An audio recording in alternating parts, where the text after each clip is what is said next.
Day 76. I don't know where Din may be, said the Mock Turtle, but if you've seen them so often, of course you know what they're like.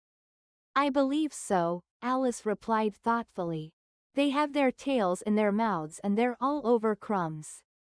You're wrong about the crumbs, said the Mock Turtle. Crumbs would all wash off in the sea.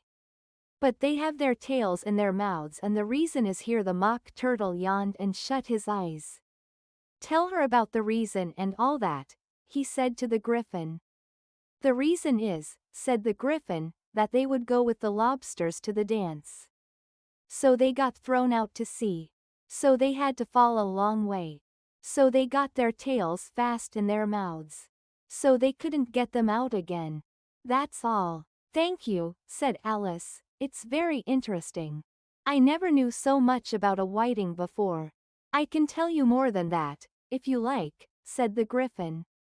Do you know why it's called a whiting? I never thought about it, said Alice. Why?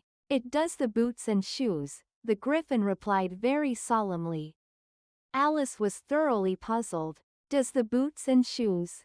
She repeated in a wondering tone. Why, what are your shoes done with? Said the Griffin. I mean, what makes them so shiny? Alice looked down at them, and considered a little before she gave her answer. They're done with blacking, I believe. Boots and shoes under the sea, the Griffin went on in a deep voice, are done with a whiting. Now you know. And what are they made of? Alice asked in a tone of great curiosity. Soles and eels, of course, the Griffin replied rather impatiently. Any shrimp could have told you that.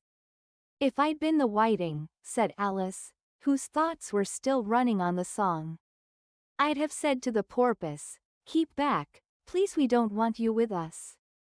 They were obliged to have him with them. The Mock Turtle said no wise fish would go anywhere without a porpoise. Wouldn't it really? Said Alice in a tone of great surprise.